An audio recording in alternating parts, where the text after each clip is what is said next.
Hi, I just wanted to come on and just do a little chat really, with anxiety and depression and that. And it's funny how, life's issues, the way we go through life, how can I put it?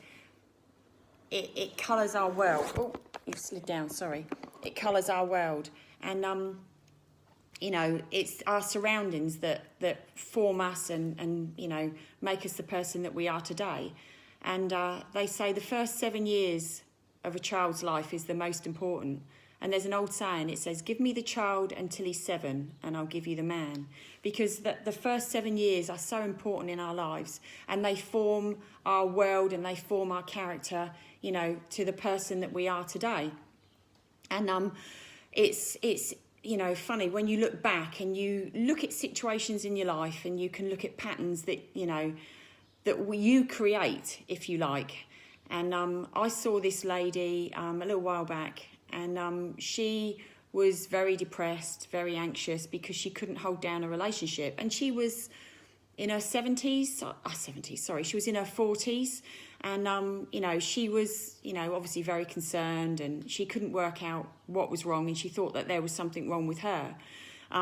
So, we sort of investigate the problem. That's what we do. We see what's going on. And she almost self-sabotaged everything, if you like. She'd created this pattern, as I said earlier, that every relationship, when it was going really well, she would dump them. And, she couldn't work, there was always something wrong, or it's this or it was that, but she just had enough, and that was it. And no second chances in her eyes, if you like.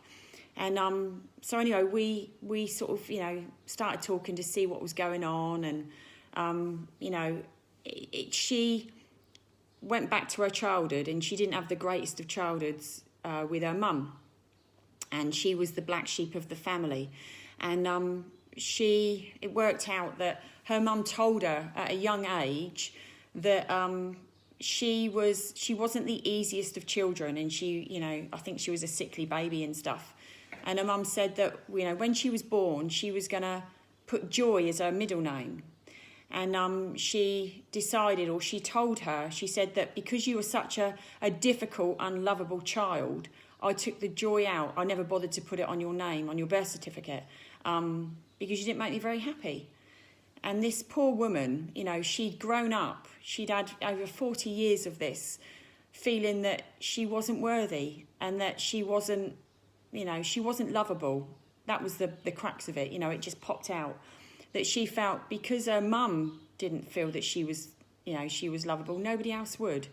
And because of that, she felt deep down that she just wasn't worthy of any love, any affection. And it was really sad. But for her, when it popped out, it was like a light bulb moment for her. And she was so shocked, But because of, the words of her mum from a young age had created this pattern, and it became a habit. It was habit forming. Regardless of how good the relationship was she was in, it would get to a certain stage and she'd say, nah, and she'd pull the plug on it. And, it jeopardised her whole future. And obviously she was lonely, she was upset. And it all came out in like a torrent of tears, as you can understand. She'd carried this subconsciously for years. And it was, really like a rucksack filled with, if you like, if you can imagine a rucksack filled with rocks, but hers was a rucksack filled with shit, all the uncertainty and, all the sadness and everything. She'd carried it for years, and she had a light bulb moment, and it was like, oh, and things changed after that. She was just blown away, it just popped up. And her mum had been dead for years, but she still carried it. And the hurt that her mum caused her as a child, she was still reliving that time through her relationships. That little voice sort of sitting on her shoulder, if you like. If you can imagine like Jiminy Cricket, and Pinocchio, telling her the little, you're not this, you're not that. She was imagining that, but it was that program that was running in the background. It's like a glitch in a computer, if you like.